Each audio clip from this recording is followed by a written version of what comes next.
écouter avec l'intention de comprendre, non pas avec l'intention de répondre. La plupart des gens n'écoutent pas dans le but de comprendre. Ils écoutent dans le but de répondre. On peut tirer de grandes leçons de ces erreurs, quand on ne passe pas son temps à les nier.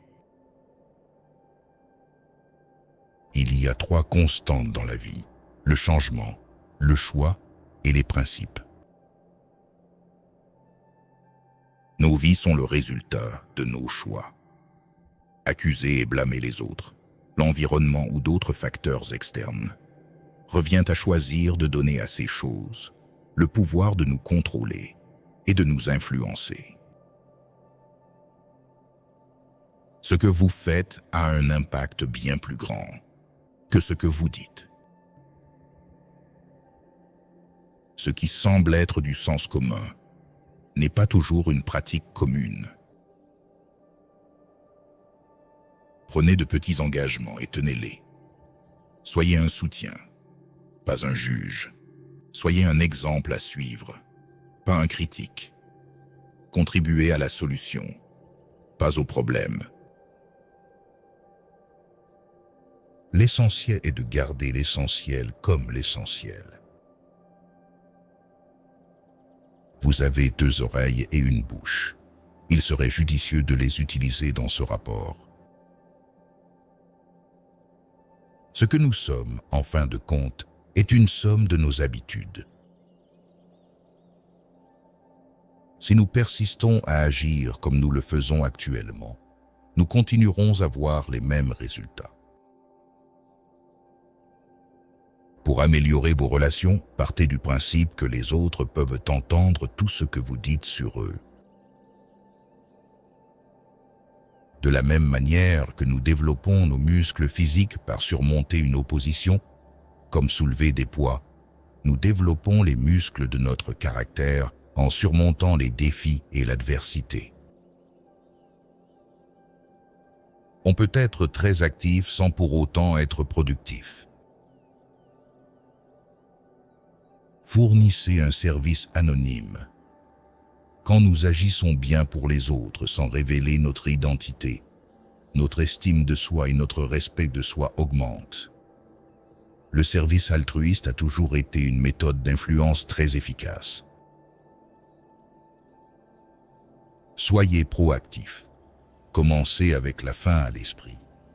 Mettez les choses les plus importantes en premier. Pensez gagnant, gagnant. Cherchez d'abord à comprendre, ensuite à être compris. Synergisez, aiguisez vos outils. Si je veux vraiment améliorer ma situation, je peux travailler sur la seule chose sur laquelle j'ai le contrôle, moi-même. En étant proactif, vous n'avez pas besoin d'attendre que les situations ou les autres vous offrent des opportunités d'apprentissage. Vous pouvez les créer vous-même. Il ne faut jamais être trop pris par nos occupations pour oublier de prendre le temps d'affiner nos compétences. La communication est la compétence la plus importante dans la vie. Nous passons la plupart de nos heures éveillées à communiquer. Mais considérez ceci. Vous avez passé des années à apprendre à lire et à écrire, des années à apprendre à parler. Mais qu'en est-il de l'écoute ? Plutôt que de toujours se concentrer sur ce qui est urgent, apprenez à vous concentrer sur ce qui est vraiment important. Le meilleur cadeau que vous pouvez offrir à vos enfants est d'aimer votre conjoint.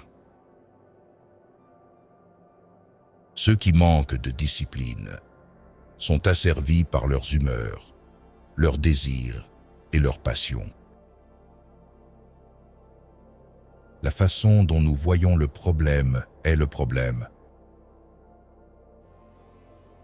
Considérer les enfants uniquement en fonction de leur performance académique est la pire forme de vol d'identité que nous puissions commettre dans les écoles. On récolte toujours ce que l'on sème. Il n'y a pas de raccourci. Le secret du succès réside dans l'engagement envers l'apprentissage continu. À moins que vous ne soyez constamment en train d'améliorer vos compétences, vous devenez rapidement obsolète. Vivre, aimer, apprendre et laisser un héritage. Il semble que plus on acquiert de connaissances, plus on se rend compte de l'étendue de notre ignorance. Vous êtes dépendant si vous laissez les faiblesses des autres ruiner votre vie émotionnelle. Celui qui a un pourquoi peut faire face à n'importe quel quoi ou comment.